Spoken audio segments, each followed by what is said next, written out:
Narmada Eshala audio సిరీస్‌కి స్వాగతం. నేను మీ నర్మద. 'అనుకోని పరిణయం' సీజన్ 2 రాఖీ జస్వికల రొమాంటిక్ లవ్ స్టోరీ. ఎపిసోడ్ 11. ఇలాగే తాగుతారా? వెటకారమాడింది. అవును, నీకేమైనా ప్రాబ్లమా? పెదవి విరుపుతో అన్నాడు. పైన పడుతుంది, అప్పుడు ఒళ్ళు కాలుతుంది కోపంతో గట్టిగా అన్నది. పడని, నా మీద కాదు కదా?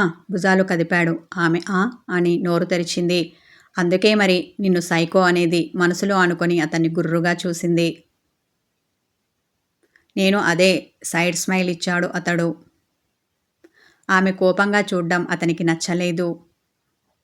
తప్పు చేశావు జస్వి, పనిష్మెంట్ తప్పదు. ఆమె పెదాలు అందుకున్నాడు. అతడు కిస్ చేస్తున్నట్టుగా లేదు, ఆ నెపంతో ఆమె ప్రాణాలు తోడేస్తున్నట్టుగా ఉంది.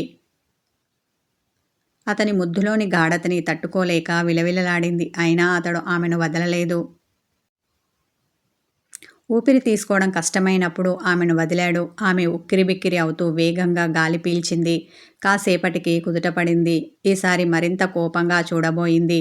బాబోయ్, ఆ పని మాత్రం చెయ్యను. ఇందాక చూసిన దానికి సరిపోయింది పనిష్మెంట్. మళ్ళీ అంటే నా వల్ల కాదు అనుకున్న ఆమె ఆ ప్రయత్నం విరమించింది. డెవిల్ స్మైల్తో ఆమెను చూస్తున్న అతనికి ఏదో కాల్ వచ్చింది. Take a small break baby. ఆమె బుగ్గ తట్టి ఒడిలో ఉన్న ఆమెను దింపేసి కాల్ మాట్లాడుకుంటూ వెళ్ళాడు. జస్విక వాష్రూమ్కి వచ్చి అక్కడ ఉన్న మిర్రర్లో తనని తాను చూసుకుంది. ఆమె పెదవి కందిరీగ కుట్టినట్టు కందిపోయి ఉంది. అది సలపరం పెడుతుంటే కళ్ళల్లో నుండి కన్నీళ్లు బుగ్గల మీదికి జారాయి. నాది ఒక బ్రతికేనా? కన్నీళ్లనే కాదు, కోపాన్ని కూడా చూపించలేను. పోయి ఇలాంటివాడు తగులుకున్నాడేంటి నాకు? వీడు సైకో కన్నా ఎక్కువ. రాక్షసి చేష్టలకి అమ్మ మొగుడులా ఉన్నాడు బాధతో అనుకుంది. ఫేస్ వాష్ చేసుకొని వచ్చింది. అతడు తిన్న కాలి ప్లేట్ తీసుకొని వంటింట్లోకి వెళ్ళింది. ఇంతలో హాల్లో ఉన్న ల్యాండ్ లైన్ రింగ్ అయింది. లిఫ్ట్ చేసి హలో, ఎవరు? చిరాకు పడింది. నీ అర్ధమొగుణ్ణి, వెటకారమాడింది. అటువైపు నుండి కాల్ చేసిన జస్విక ఫ్రెండ్ దీపిక. రాఖీ అక్కడ లేడు అన్న ధైర్యంతో ఆమెతో మాట్లాడడం మొదలుపెట్టింది జస్వి. వద్దే బాబు, ఈ పావులు అర్ధలు ఆల్రెడీ ఒకనితో వేగుతున్నాను, అది చాలు నీరసంగా చెప్పింది. ఏమైందే అలా ఉన్నావు? అనుమానపడింది దీపు. ఎలా ఉంటాను? నా మొగుడు పెట్టే ముద్దులతో మిక్సీలో పడ్డ యాపిల్ అయ్యాను, ఏడుపు గొంతుతో శాడ్గా అన్నది. పెట్టేది నీ మొగుడేగా, ఎంజాయ్ చెయ్యాలి కానీ ఏడుస్తావేంటి? అదేదో నిన్ను కాకుండా ఇంకెవరినో పెట్టినట్టు చిలిపిగా అనేసి కొంటెగా నవ్వింది. అనుభవించేది నువ్వు కాదు కదా, నేను. నువ్వు అలానే అంటావు. టైం దొరికినప్పుడల్లా నన్ను అక్కడా ఇక్కడ ముట్టుకొని బత్తాయిని నలిపినట్టు నలిపేస్తూ నాకు చుక్కలు చూపిస్తున్నాడు. బాబోయ్, ఈ టార్చర్ పగవాళ్ళకు కూడా రాకూడదు. చెంపలు వేసుకుంది. అయ్యో, దీన్ని టార్చర్ అంటారా? నేనింకా రొమాన్స్ అనుకున్నాను వ్యంగ్యంగా అన్నది దీపు. నీకు అలా అర్థమైందా? గయ్యుమంది జస్వి. ఒసే పిచ్చిమొద్దు, పెళ్ళయ్యాక ఇలాంటి పనులు భర్త చేయకపోతే బాధపడాలి కానీ చేస్తే బాధపడతావేంటి? ఇవే కదా తీపి జ్ఞాపకాలు. తను పక్కనున్నా లేకున్నా మరీ మరీ గుర్తుకు వచ్చి మనసును గిలిగింతలు పెట్టే విషయాలు. ఇది కూడా తెలియకపోతే ఎలా? అందుకే మన బ్యాచ్లో వాళ్ళందరూ నిన్ను తింగరబుచ్చి అనేది. ఇప్పటికైనా ఎదగవే. భర్త అంటే ఏమిటి, అతనితో కాపురం అంటే ఏమిటో తెలుసుకో. పెద్ద ఆరిందలా హితబోధ చేసింది. నువ్విప్పుడు ఇలాగే నీతులు చెప్తావు. రేపొద్దున నీకు పెళ్ళి అయితే తెలుస్తుంది వాడు రొమాన్స్ పేరుతో పెట్టే టార్చర్ ఎలా ఉంటుందో. జస్విక కినుకుగా అనగానే ఇలాగా మాత్రం ఏడవను అన్నది దీపిక. అది చూద్దాంలే, నాలుక చప్పరించేసింది జస్వి. అందుకే బాబు, తొందరగా సంబంధాలు చూసి నన్నెవరో ఒకరికి అంటగట్టమని చెప్పేది. మా వాళ్ళు వింటేనా? పోనీ ఒక పని చెయ్యవే, మీ ఆయనకి తమ్ముడు, అన్న ఇలా ఎవరైనా ఒకరు ఉంటారు కదా, వాడితో నా పెళ్లి జరిగేలా చూడు. ఎంచక్కా నువ్వు నేను కలిసి ఉండొచ్చు. మరింత కొంటెగా నవ్వింది. వద్దు బాబు, ఇలాంటి మొగుడు ఇలాంటి కాపురం అస్సలు కోరుకోకు అంటూ కంగారు పడిన జస్వి, ఎవరో ఎందుకే, ఆల్రెడీ నీకు బాయ్ ఫ్రెండ్ ఉన్నాడుగా, వాణ్ణి పెళ్లి చేసుకో అన్నది. ఎవరు? ఆ సంజు గురించేనా నువ్వు అడిగింది? అవును, సంజయ్ కాకుండా నీకు మరో బాయ్ ఫ్రెండ్ కూడా ఉన్నాడా? అనుమానపడింది జస్వి. లేరులే కానీ వాడొక ముద్దపప్పు. వాణ్ణి చేసుకుంటే రొమాంటిక్ లైఫ్ ఉండదేమోనని డౌట్గా ఉంది. మనసులోని మాట బయటపెట్టింది. అది కాదే అని జస్విక ఏదో చెప్పబోయింది. ఇంతలో అటిగా రాక్కి వస్తూ కనిపించాడు. బాయ్ అంటూ టక్కున కాల్ కట్ చేసింది జస్వి. నేను మాట్లాడడం తను చూడలేదు కదా అనుకోగానే ఆమెకు భయంతో అరచేతిలో చెమట పట్టింది. ఫోన్ ఎవరితో? మెట్టు దిగుతూ క్యాజువల్గా అడిగాడు రాఖీ. ఫ్రెండ్తో అని చెప్తుంటే ఆమె మాట తడబడింది. అతడు చురుగ్గా ఆమె కళ్ళల్లోకి చూశాడు. అతన్నే చూస్తున్న ఆమె ఏదో తప్పు చేసినట్టుగా తలదించుకుంది. బాయ్ ఫ్రెండా? అతని మాటల్లో వెటకారం. గబుక్కున తల ఎత్తి తల అడ్డంగా ఊపింది. మరి? అనుమానంతో కనుబొమ్మలు ముడిచాడు. దేవుడా, వీడికి ఇలాంటి డౌట్లు కూడా ఉన్నాయా? మనసులో అనుకున్న జస్వికి కోపం పొడుచుకొచ్చింది. కానీ అది చూపించలేని అసహాయత ఆమెది. ఫ్రెండ్ అంటే మీరు అనుకునే ఆ టైపు కాదు. నా బెస్ట్ ఫ్రెండ్, పేరు దీపిక అంటూ భయంతో గుటికలు మింగింది. పనేమిటో అన్న మాట తీరులో ఎగతాళి కనిపించింది. అతడు ఒక్కొక్క అడుగు ఆమె వైపు వేస్తుంటే అది అని ఎలా చెప్పాలో తెలియక కాసేపు చేతులు నలుపుకుంది. అది అంటే అతడు ఆమెకు దగ్గరగా వచ్చి నడుం మీద చెయ్యి వేసి మరింత దగ్గరికి లాక్కోగానే ఆమె అతని ఛాతీ మీద 2 చేతులు పెట్టి పూర్తిగా వాలిపోకుండా బ్యాలెన్స్ చేసుకుంది.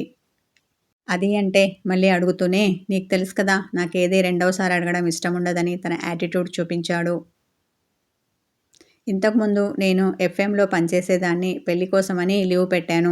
నేను తీసుకున్న సెలవులు అయిపోయాయి కదా, డ్యూటీలో ఎప్పుడు జాయిన్ అవుతున్నావని అడగడానికి చేసింది. అంతేనా? ఇంకేం లేదా? రాఖీ అంటే అంతే అంతే కంగారు పడింది జస్వి. బెరుగ్గా చూస్తున్న ఆమె కళ్ళల్లోకి చూసి, మరి నువ్వేం చెప్పావు? ఆమె ముఖం మీదికి చేరిన వెంట్రుకలను సున్నితంగా తీసి చెవి వెనకాల జాగ్రత్తగా పెట్టాడు. చూడ్డానికి అతడు నార్మల్గా అడిగినట్టున్నా అందులో బేస్ ఉంది. ఇంకా ఏమీ చెప్పలేదు. మిమ్మల్ని అడిగి చెప్తాను అన్నాను అనగానే అతని ఈగో సాటిస్ఫై అయింది. అతని పెదవులపైకి చిరునవ్వు వచ్చింది. ఆ నవ్వుని అలాగే మెయింటైన్ చేస్తూ గుడ్ అన్నాడు. ఆమెను గట్టిగా తన హృదయానికి హత్తుకున్నాడు. సున్నితమైన ఆమె దేహం అతని బిగి కౌగిల్లో నలిగింది. ఆమె పెదాలపై ముద్దు పెట్టుకుని, ఈ మాత్రం భయం మెయింటైన్ చేయి, అది నీకు చాలా మంచిది అతడు అనగానే అలాగే అని తల ఆడించింది. మళ్ళీ దీపిక ఫోన్ చేస్తే ఎప్పటి వస్తానని చెప్పను? బిక్కుబిక్కుమని ప్రాణం పీకుతున్నా ఎలాగో అలా అడిగింది. నా అబ్బీకి ఇష్టం లేదని మానేస్తున్నానని చెప్పు అన్నాడు. కానీ కౌగిలి వీడలేదు. ఏడుపు ముఖం పెట్టింది. ఏంటి అలా అయిపోయావు? అతని మృదు గంభీరమైన స్వరానికి ఏమీ లేదని తల అడ్డంగా ఊపి నవ్వే ప్రయత్నం చేసింది. కానీ ఆమె వల్ల కాలేదు.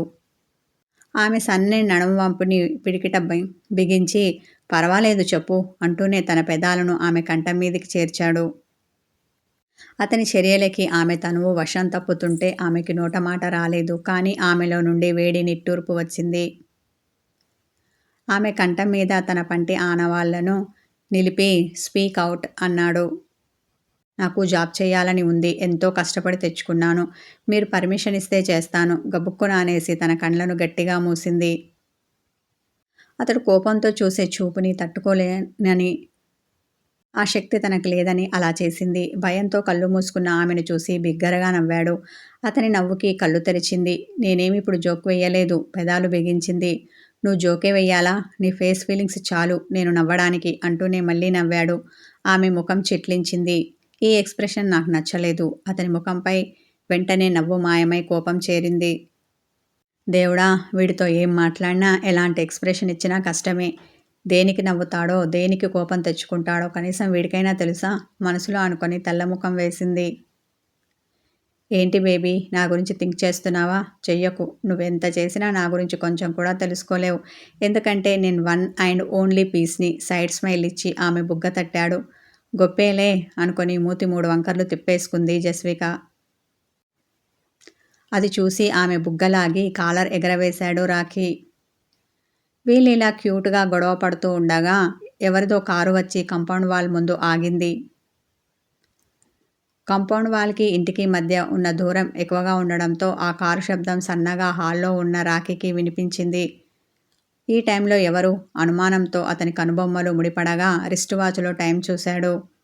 ఆ కారు శబ్దంతో పాటు గేటు తెరుచుకున్న చప్పుడు జస్వికి వినిపించింది. ఈ ఇంట్లో ఉండే వాళ్ళందరూ పెళ్లి నుండి తిరిగి వస్తున్నారేమో అనుకుని సంబరపడింది. తన చూపుని వీధి వాకిలి వైపు ఉంచింది. 6 అడుగుల ఎత్తుతో ఇటు పూర్తిగా తెలుపు కాదు, అటు పూర్తిగా నలుపు కాదు, మధ్యస్థంగా ఉన్న రంగుతో ఉన్న అతడు ఫార్మల్ డ్రెస్లో దర్జాగా నడుచుకుంటూ వచ్చాడు. ఎవరితను అనుకొని ఆశ్చర్యంతో కళ్ళు పెద్దవి చేసింది. అతని గుండ్రటి ముఖం చూస్తుంటే ఇంతకుముందు ఎప్పుడో చూసినట్టు అనిపించింది. కానీ అతడు ఎవరో చప్పున గుర్తుకు రాలేదు. కానీ రాఖీకి అతనికి దగ్గరి పోలికలున్నట్టు అనిపించాయి. ఫ్రెండా లేక బంధువా అనుమానపడింది. హాయ్ రాఖీ, గుడ్ ఈవినింగ్ అంటూ లోపలికి వచ్చిన అతడు ఎవరు కూర్చోమని చెప్పకుండానే సోఫాలో కూర్చున్నాడు. అతనికి చిరునవ్వుతో నమస్కారం పెట్టబోతుంటే రాఖీ జస్వి చేతికలు పట్టుకొని తల అడ్డంగా ఊపాడు. దాంతో ఆ ప్రయత్నం మానేసి ఈ తింగరోనికి ఏ ఫార్మాలిటీస్ నచ్చవు అనుకుంటా అనుకొని తల తిప్పి రాఖీని చూసింది. అతడు రావడంతో రాఖీ ముఖం చాలా గంభీరంగా మారింది. కనిక పెళ్ళికి రాలేదేంటి అడిగాడు వచ్చిన అతడు. నన్ ఆఫ్ యువర్ బిజినెస్ అతడు అడిగిన దానికి సమాధానం చెప్పకుండా ఇలా పొగరుగా అన్నాడు రాఖీ. అతొక సైడ్ స్మైల్ ఇచ్చి ఈమె ఎవరు అతని పక్కన ఉన్న జస్వికను తన చూపులతోనే నిలువెల్లా తడిమాడు. అతని కన్నింగ్ చూపుని పసిగట్టిన రాఖీ మై వైఫ్ అని ఆమె భుజాల చుట్టూ చెయ్యి వేసి మరింత దగ్గరికి తీసుకున్నాడు. ఇంతకు ముందులా నీకెందుకు అనలేదు. పైగా అతని పెదాలపైకి చిరునవ్వుతో పాటు అతని ముఖంపైకి ఒకలాంటి ప్రౌడ్నెస్ వచ్చింది. అది ఎందుకో ఆమెకు అర్థం కాలేదు. అతడు ఆమెను మరింత దగ్గరికి పొదుముకోవడంతో ఇబ్బంది పడింది. పరాయి మగాడి ముందు తనని హత్తుకున్నట్టుగా పట్టుకోవడం చూసి బిడియంతో అతనికి దూరం జరిగే ప్రయత్నం చేసింది ఆమె. ఆమె ప్రయత్నాన్ని అడ్డుకుంటూ ఆమె చుట్టూ అతని చెయ్యి మరింతగా బిగుసుకుంది. ఈ సైకో పనులకేమీ తక్కువ లేదు అనుకుంది. అతనికి కూడా జస్వికని ఎక్కడో చూసినట్టు అనిపించింది. మరింత పరిశీలనగా చూడడం మొదలుపెట్టాడు.